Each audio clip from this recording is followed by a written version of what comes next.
All right, so Guys, we are here with Nichole Dye on the weekly Ogden Avalanche update, and I was checking the weather, and we have winds coming. I got a wind alert coming in too. So, what's the conditions like right now on the hills out there, and what are we looking like going into the weekend? yeah, currently, I guess, conditions are better than I thought they would be, to be honest. We got 7 or so inches over at Powder through this last little storm cycle, and sliding has been pretty decent, especially on the lower angle stuff where you don't reach into that melt freeze crust that was developed prior to this storm. We had some pretty heavy winds prior to this as well. Caused us a little bit of wind slab action, but all pretty manageable ski checks. And then moving forward, we now have a pretty good setup for wet loose problems.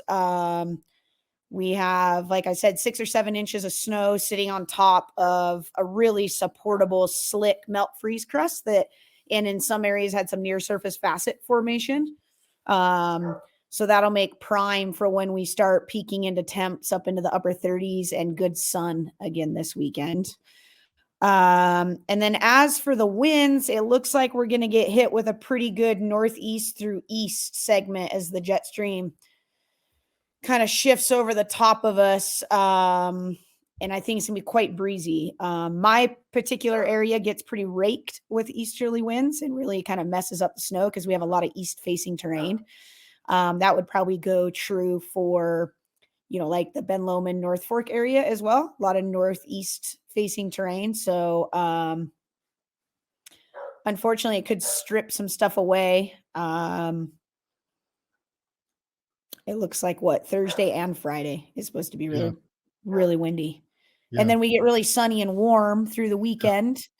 And like I said, coupled with that new snow, near surface facets, and a nice melt freeze crust, that would probably be your biggest player for problems moving forward into the weekend. Okay. Cool. I mean, it's starting to slow down a little bit, right? Yeah. I mean, besides that, we have we're in a lot of like spring diurnal style stuff. So what that means is we start off at like low danger in the morning because everything's frozen and locked up. And then we warm really rapidly throughout the day. And so you have these periods of time, whatever they may be, based off freezing levels and temperatures and stuff, where you'll peak really fast and you'll run through. You could be at low and then you could be at considerable by midday. And then once the sun goes down, then it drops back down to low. We don't see that a lot where we roll through those cycles, but that's kind of this time of year. We'll probably still get some storms and snow. The long-term forecast looks to slow quite a bit right now in the way of snow, but last season we got smoked with snow. So, in March, we got a ton of snow in March last year. But the deep snowpack is what we would term, like generally stable. We have a deep enough snowpack that we've forgotten or put the persistent weak layer at bay and pushed it off all of our forecasts for the most part. And we're just dealing with surface conditions now. And so new storm problems or these like rapid, temperature changes and or winds would be your problems moving forward.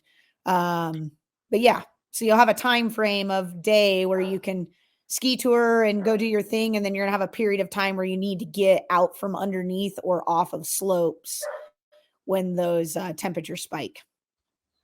Yeah, that's important to remember as we head into spring. I know probably more people like to explore who are not typically familiar with the backcountry. When the snow starts to melt, they start getting underneath some of that terrain that could slide with these warmer temps. So something to keep in mind. Yeah, absolutely. I think it's easy to forget when you don't have snow for a while and you're not in the heat of winter. You know what I mean? Like spring can still be an issue. So for sure, even though we're not getting a lot of snow.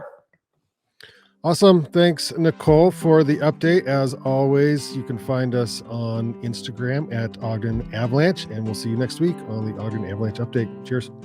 Blah. Yay.